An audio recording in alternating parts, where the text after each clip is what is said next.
विद्यार्थी मित्रांनो, मागच्या भागात आपण आंतरराष्ट्रीय राजकारणाच्या अभ्यासाच्या दृष्टिकोनांची चर्चा करत होतो.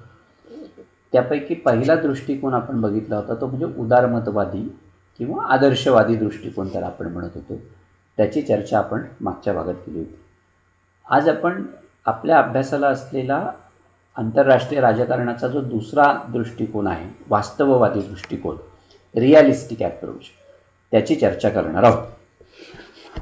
आंतरराष्ट्रीय राजकारणातला वास्तववादी दृष्टिकोन जो आहे तो तसं म्हटलं तर अगदी अलीकडच्या कालखंडातला आहे असं म्हणता येईल. 20व्या शतकामध्ये आंतरराष्ट्रीय राजकारणातील पाश्चिमात्य जे इंटरप्रिटेशन होतं, ज्याला आपण निर्वचन म्हणतो मराठीमध्ये, त्याला सर्वाधिक प्रभावित करणारा असा हा दृष्टिकोन होता. आणि 1914 पासून ते 1945पर्यंत आंतरराष्ट्रीय राजकारणावरती भाष्य करण्यासाठी, तसंच दुसऱ्या महायुद्धाच्या दरम्यान अमेरिका आणि रशिया यांची जी काही परराष्ट्र धोरणं होती, त्या परराष्ट्र धोरणांचं समर्थन करण्यासाठी वास्तववादी दृष्टिकोन किंवा वास्तववादी सिद्धांताचा वापर हा प्रामुख्याने केला गेला. हा सिद्धांत जरी जुना असला तरी अलीकडच्या कालखंडामध्ये त्याचं पुनरुज्जीवन करण्याचं मुख्य काम जर कोणी केलं असेल तर ते हॅन्स मॉर्गनथ्यो यांनी केलं.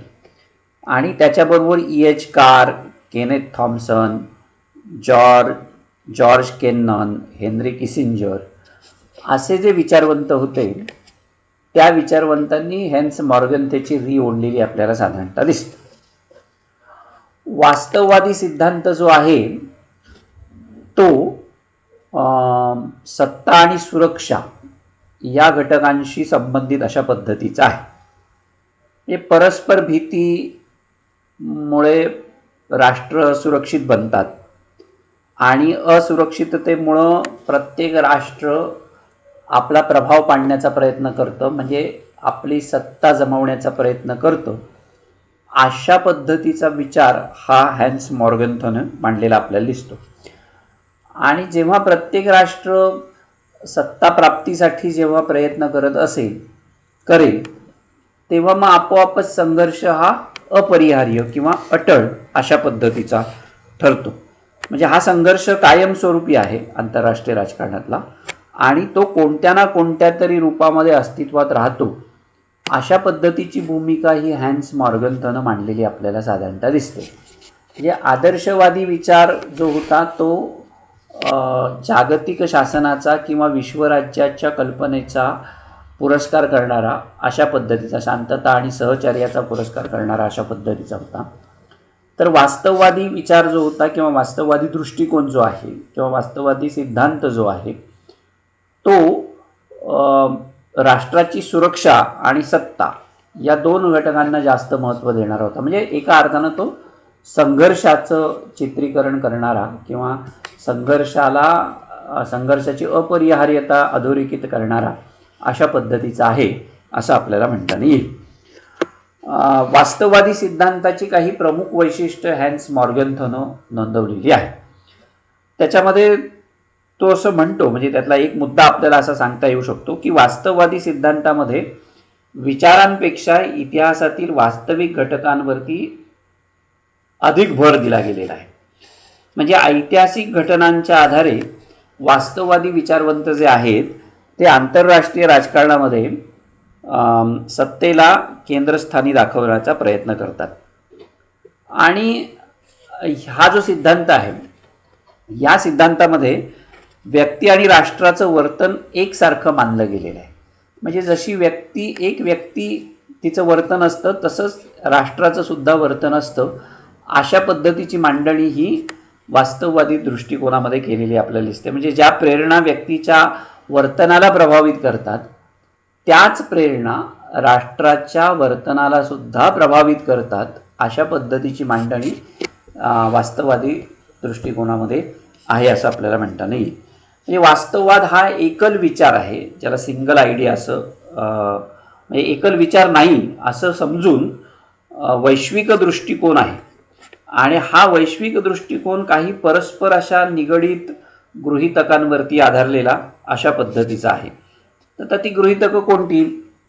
तर एक म्हणजे माणसाचं वर्तन, मानवी वर्तन, ह्युमन बिहेवियर, व्यक्तीच्या प्रेरणा ज्याला मोटिवेशन्स आपण म्हणतो त्या, व्यक्ती आणि त्याच्या सभोवतालची परिस्थिती म्हणजे एन्व्हायरमेंट, आणि त्यांच्यातला जो काही संबंध आहे तो, आणि व्यक्तीचं उत्तरजीवित्व ज्याला सर्वायवल असं म्हणतो आपण, या घटकांशी किंवा त्या गृहीत तत्वांवरती आधारलेला अशा पद्धतीचा हा सिद्धांत आहे. आणि सगळ्यात महत्त्वाचं म्हणजे आंतरराष्ट्रीय व्यवस्था जी आहे ती राष्ट्रकेंद्रित म्हणजे स्टेट सेंट्रिक सिस्टीम असून भविष्यात राष्ट्र व्यवस्थेच्या केंद्रस्थानी राहतील अशा पद्धतीची भूमिका ही या सिद्धांतामध्ये मांडली गेलेली साधारणतः आपल्याला दिसते. म्हणजे वास्तववाद्यांच्या मते एकंदरीत सत्तास्थान ज्याला पॉवर पोझिशन म्हणतो,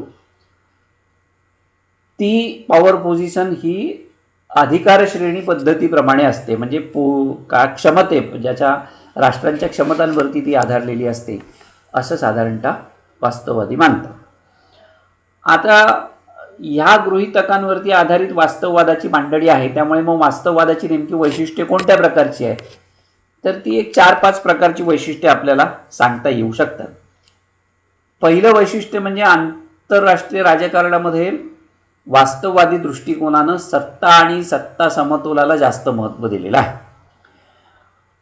म्हणजे त्यांचं असं म्हणणं होतं, म्हणजे या वास्तववादी सिद्धांतकर्त्यांचं, की सत्ता समतोल आणि व्यक्ती किंवा राष्ट्राचं उत्तरजीवित्व सर्वायवल ज्याला आपण म्हणतो, ते वास्तववादी दृष्टिकोनाचे पुरस्कर्ते जास्त महत्त्वाचं मानतात.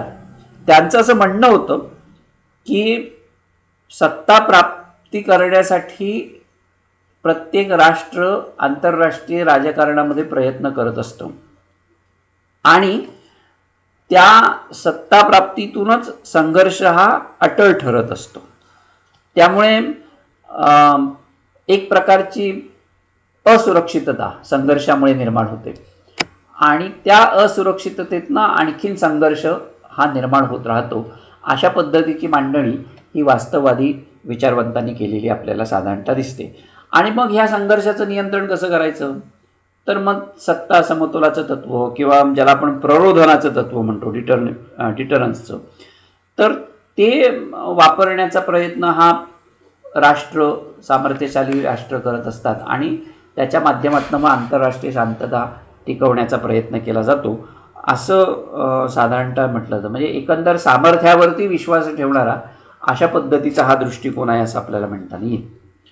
दुसरं वैशिष्ट्य आंतरराष्ट्रीय वास्तववादी जे मांडतात ते म्हणजे त्यांचं असं म्हणणं होतं की संघर्षाची अपरिहार्यता आहे, म्हणजे अटळ आहे.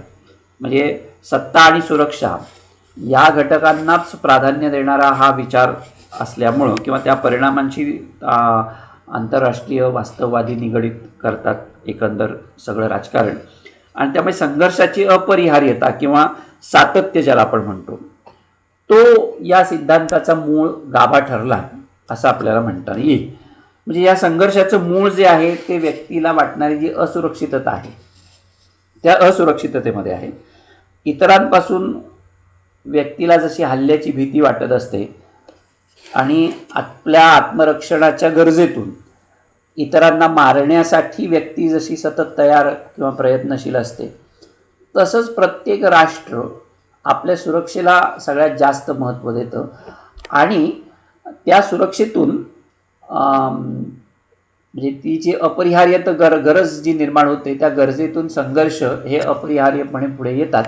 अशा पद्धतीची भूमिका जी आहे ती भूमिका ही या सिद्धांतकर्त्यांनी मांडलेली आहे. म्हणजे आत्मरक्षणासाठी राष्ट्र सत्ता प्राप्त करण्याचा आणि सत्ता वाढवण्याचा प्रयत्न करतात आणि सत्तेसाठी राष्ट्रांमध्ये चाललेला हा संघर्ष जो आहे तो अटळ राहतो.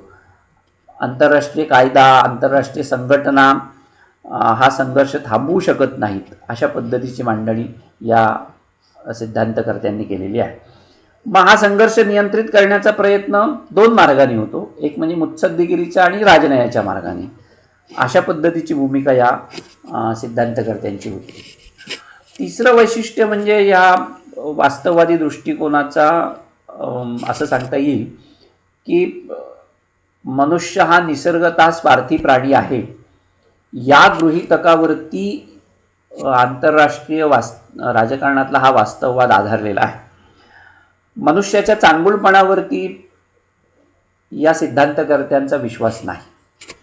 मनुष्य हा स्वार्थी प्राणी आहे, तो लोभी, दुष्ट अशा पद्धतीचा प्राणी आहे. म्हणजे जी मॅकियावेली, हॉब्स सारख्या विचारवंतांनी मांडलेली कल्पना होती, तीच कल्पना ही अलीकडचे वास्तववादी विचारवंत जे आहेत ते एकंदर आंतरराष्ट्रीय राजकारणाला लावू पाहतात असं आपल्याला म्हणता येईल. माणसाला जी सतत भीती किंवा असुरक्षितता वाटते, त्या असुरक्षिततेतून त्याला संशयी किंवा अविश्वासू असं वातावरण निर्माण होतं आणि इतरांवरती प्रभाव पाडून सत्ता निर्माण करणं किंवा सत्ता गाजवण्याची प्रवृत्ती किंवा आपली इच्छा दुसऱ्यांवरती लादण्याची जी काही प्रवृत्ती आहे माणसाची, ती निर्माण होते. ती जशी मानवी स्वभावामध्ये आहे तशीच ती प्रत्येक राष्ट्रामध्ये सुद्धा आहे. अशा पद्धतीची भूमिका ही वास्तववाद्यांनी घेतलेली आपल्याला साधारणतः दिसते. आणि सगळ्यात महत्त्वाचं वैशिष्ट्य म्हणजे राष्ट्रीय हितसंबंधांना प्राधान्य देणारा हा विचार आहे. म्हणजे वास्तववादी विचारवंत हे राष्ट्रीय हितसंबंधांना जास्त प्राधान्य देतात. शत्रू किंवा मित्र बदलू शकतात, पण राष्ट्रीय हितसंबंध जे आहेत ते मात्र कायम असतात. म्हणजे राष्ट्रीय हितसंबंधांचं संवर्धन हे प्रत्येक राष्ट्राचं आद्य कर्तव्य आहे आणि त्याच्यासाठी परराष्ट्र धोरण किंवा राजनयाचा मार्ग किंवा साधन म्हणून त्याचा वापर केला जातो आणि राष्ट्रीय हितसंबंध सुरक्षित राखण्याचा प्रयत्न प्रत्येक राष्ट्राकडून केला जातो. आणि मग त्याच्यामध्ये म्हणजे काय म्हणायचं त्याला, स्पर्धा निर्माण होते. त्या स्पर्धेतनं संघर्ष निर्माण होतात, संघर्षातनं अंतिमतः युद्ध. अशा प्रकारच्या परिस्थितीचं वर्णन वास्तववादी दृष्टिकोनाच्या या पुरस्कर्त्यांनी केलेलं आपल्याला साधारणतः दिसतं. पण ह्याच्यातसुद्धा दोन गट आहेत. म्हणजे एका गटानं नैतिकतेला महत्त्व दिलेलं आहे, तर दुसरा गट हा अनैतिकतेला महत्त्व देणारा अशा पद्धतीचा आहे. म्हणजे जॉन केनन सारखे जे विचारवंत होते त्यांचं असं म्हणणं होतं की राष्ट्रीय हितसंबंधांची आखणी ही देशाच्या गरजांच्या आधारे व्हायला हवी आणि त्यानुसार मग प्रत्येक राष्ट्रानं आपलं परराष्ट्र धोरण आखायला पाहिजे. म्हणजे त्याच्यामध्ये नैतिकता आहे. प्रत्येक राष्ट्रानं जगा आणि जगू द्या अशा पद्धतीच्या तत्वाचा अवलंब करून आपापली परराष्ट्र धोरणं किंवा राष्ट्रीय हितसंबंध आखावेत अशा पद्धतीची भूमिका जॉन केननसारखे विचारवंत घेत होते. तर हॅन्स मॉर्गन असं म्हणत होता की हे शक्य नाही आहे. त्यानं अनैतिकतेला जास्त महत्त्व दिलेलं आहे. म्हणजे राष्ट्रीय हितसंबंध आणि नैतिक मूल्य यांच्यातली अतिशय टोकाची जी भूमिका होती ती भूमिका हॅन्स मॉर्गनथनं घेतलेली आपल्याला साधारणतः दिसते. आणि त्याचं असं म्हणणं होतं की राष्ट्रीय हितसंबंध हे राष्ट्राच्या आर्थिक, राजकीय, भौगोलिक गरजांवरती आधारित असतात आणि प्रत्येक राष्ट्राची गरज ही भिन्न प्रकारची असल्यामुळे राष्ट्रीय हितसंबंधांमध्ये असमानता ही स्वाभाविक आहे. आणि त्याचा परिणाम असा आहे की अनेक वेळेला एका राष्ट्राचे हितसंबंध हे दुसऱ्या राष्ट्राच्या विरोधी असू शकतात आणि त्यातून मग संघर्ष निर्माण होऊ शकतो. शीतयुद्ध काळामध्ये अमेरिका आणि रशिया यांच्यातले जे संबंध होते ते अशाच पद्धतीचे परस्पर विरोधी असे राहिलेले आपल्याला साधारणतः दिसतात.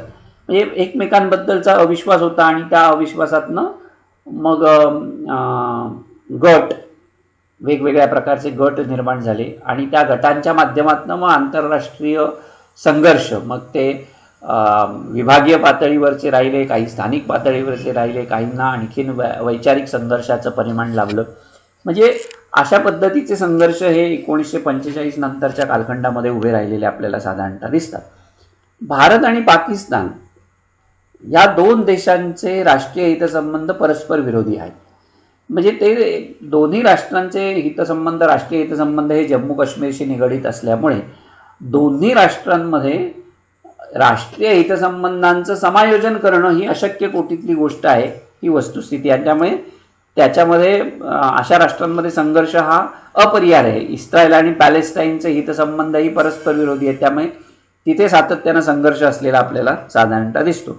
म्हणजे राष्ट्र ही आंतरराष्ट्रीय नैतिकतेचा स्वीकार करून इतरांच्या नैतिकतेला गृहीत धरून आपल्या हितसंबंधांची आखणी करतील किंवा आपल्या हितसंबंधांना मुरड घालतील अशी अपेक्षा करणं चुकीचं आहे, असं वास्तववादी लोकांचं म्हणणं होतं.